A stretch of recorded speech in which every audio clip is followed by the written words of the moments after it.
আমার চ্যানেলের সকল দর্শক ও প্রিয় সাবস্ক্রাইবার বন্ধুদের জানাই আন্তরিক শুভেচ্ছা ও ধন্যবাদ। ছোট বন্ধুরা, তোমরা যারা আমার চ্যানেলে নতুন দর্শক, তাদের কাছে অনুরোধ, তোমরা অবশ্যই চ্যানেলটিকে লাইক ও সাবস্ক্রাইব করে এই চ্যানেলের সাথে থেকো এবং অবশ্যই বন্ধুদের শেয়ার করো। নতুন ভিডিওর নোটিফিকেশান পেতে পাশে থাকা বেল আইকনটিকে অন করে দিও।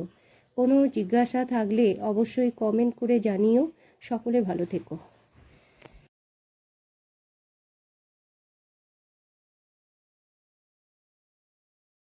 এটাকে দেখবো, এটাকে নেব।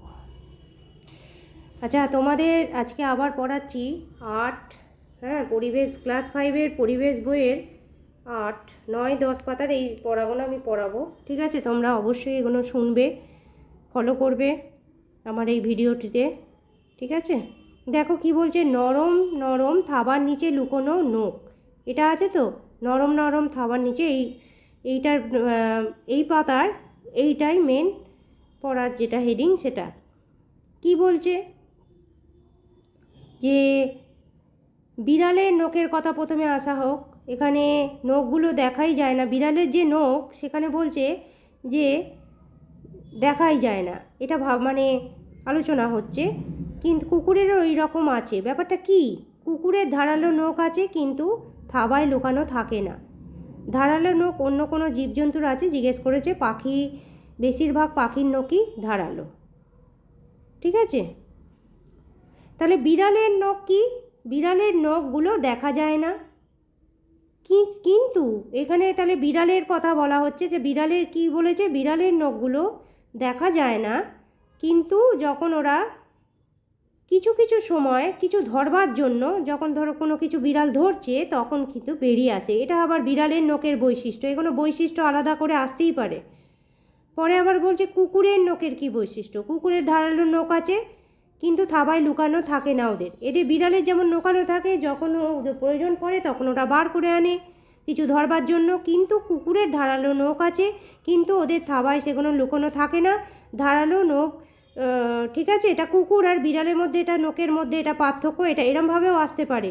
আবার বিড়ালের নখের বৈশিষ্ট্য কি, কুকুরের নখের বৈশিষ্ট্য কি, এভাবেও আসতে পারে। ঠিক আছে, আবার কিছু কিছু পাখিরও ধারালো নখ আছে।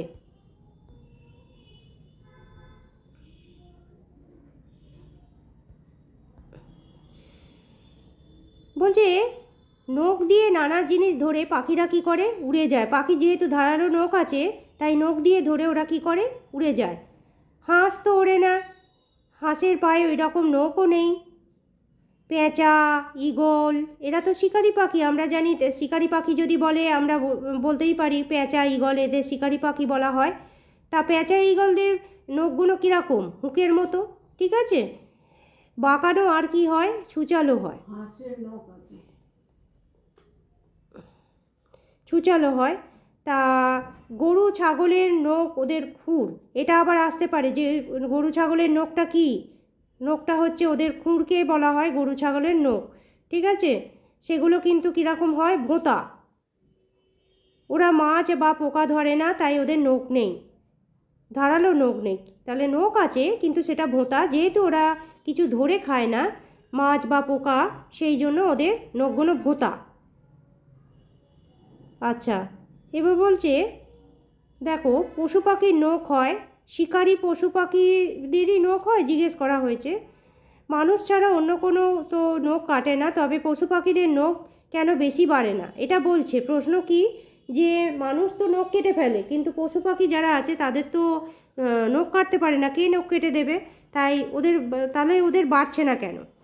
পশু পাখির নখ এরা কী করে, যেহেতু কাটে না, তখন ওরা কী করে, ঘষে ঘষে ঘষে ওদের নখটাকে বাড়তে দেয় না। ঠিক আছে, এটা একটা মেন ইম্পর্টেন্ট পয়েন্ট, যে পশু পাখিদের নখটাকে বাড়তে দেয় না কেন, তখন কি উত্তর দেবে, বলবে নখগুলো ওদের যেহেতু ওরা কাটতে পারে না, তাই ওরা নখ কী করে, ঘষে ঘষে ঘষে ওদের নখটাকে বাড়তে দেয় না। ঠিক আছে, আচ্ছা নেক্সট কি, দেখো নেক্সট পড়া কি, যে ত্বক, চুল, শরীর অঙ্গকে তো আমরা বাঁচাই, তা তবে এদের অবশ্যই কি করতে হবে, যত্ন করতে হবে। এদের অবশ্যই কি করতে হবে, যত্ন করতে হবে।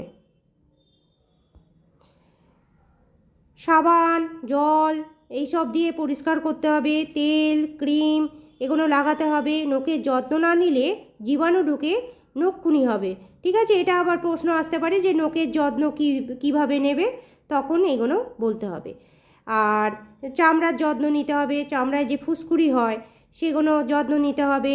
দাঁত হাজা চুলকানি হয়, চুলে খুশকি হয় বা উকুন হয়, এগুলো ঠিক মতো যত্ন নিয়ে করতে হবে। ঠিক আছে, আচ্ছা।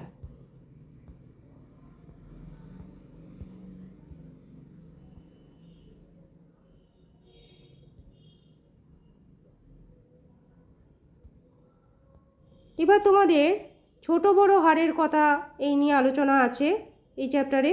আমি বলে দিচ্ছি কি বলছে দেখো, যে বুড়ো আঙুল আর তর্জনী দিয়ে আমরা কোনো কিছু ধরতে গেলে বুড়ো আঙুল আর তর্জনী এগুলো সাহায্যে ধরি, অবশ্যই এরমভাবে ধরি বুড়ো আঙুল আর তর্জনীর সাহায্যে। হ্যাঁ, আমাদের আঙুলগুলো দেখলেই বোঝা যাবে কটা জায়গায় কিরম ভাঁজ পড়ছে, সেগুলো দেখলেই বোঝা যাবে। বুড়ো আঙুলে দুটো ভাঁজ আছে, ভীষণ ইম্পর্টেন্ট এটা। বুড়ো আঙুলে দুটো ভাঁজ আছে, দুটো ভাঁজ আছে, তাহলে কটা ভাঁজ আছে? দুটো ভাঁজ আছে। তর্জনীতে কটা আছে? তিনটে ভাঁজ আছে। তাহলে বুড়ো আঙুলে কটা ভাঁজ আছে? দুটো, আর তর্জনীতে তিনটে। এটা আসতে পারে পরীক্ষায়, অবশ্যই এটা করবে। দুটো আঙুলের গোড়া দু জায়গায়, হ্যাঁ আচ্ছা, দু জায়গায় থেকে দুটো হাড় গেছে কবজিতে। যেহেতু গোড়া দু জায়গায়, এই হাড়গুলো কোথায় চলে গেছে? কবজিতে। আচ্ছা, কবজি থেকে 5 আঙুলে মোট কটা হাড় আছে? আচ্ছা, কয়েকশো, সারা গায়ে অনেক হাড় আছে, কয়েকশো হয়ে যাবে। সব হাড় কি একইভাবে গোনা যায়? এটা প্রশ্ন করা হয়েছে। তাহলে উত্তর কি হবে?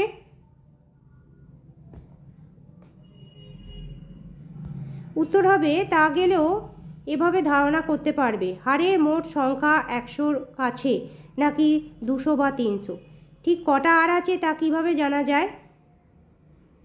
মেন কথা হচ্ছে কঙ্কাল দেখে জানা যায়। হাড়টা আমরা কিভাবে চিনবো যে আমাদের শরীরে কটা হাড় আছে না আছে? কঙ্কাল, যদি আমরা কোনো প্রাণীর কঙ্কাল দেখি তাহলে আমরা বুঝতে পারবো। এটা একটা প্রশ্ন যে হাড় কিভাবে জানা যায়, এটা শর্ট কোশ্চেন হিসাবে আসতে পারে, বলবে কঙ্কাল দেখে। তাহলে কার কঙ্কাল দেখে? না, জীবের কঙ্কাল দেখে এটা আমরা বুঝতে পারি। বোঝা গেছে? আন্ডারলাইন করে দিয়েছি।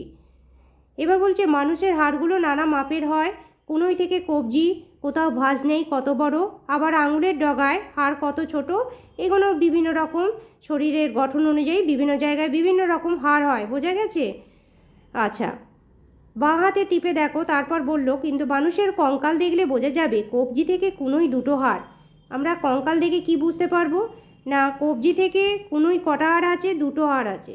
কনুই থেকে কাঁধ নলের মতো একটা হাড় থাকে। কনুই থেকে কাঁধ কটা হাড় থাকে? একটা হাড় থাকে। কোমর থেকে হাঁটু অবধি নলের মতো আর একটা হাড় আছে। এভাবে হাত দিয়ে দেখো শরীরে কোথাকার হাড় কেমন।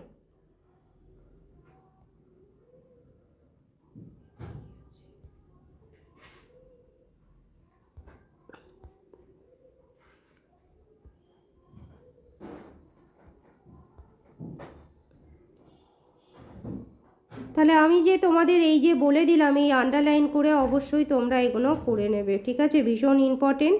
আমি এই পাতা সম্পর্কে তোমাদের এই পাতাগুলো আলোচনা করে দিলাম, তোমরা অবশ্যই ভিডিওটিকে ফলো করবে। ঠিক আছে, আমি তোমাদের কোশ্চেনগুলো অবশ্যই সাজেশন ভিত্তিক করে আমি তোমাদের লিখে দেবো। ঠিক আছে, ঠিক আছে।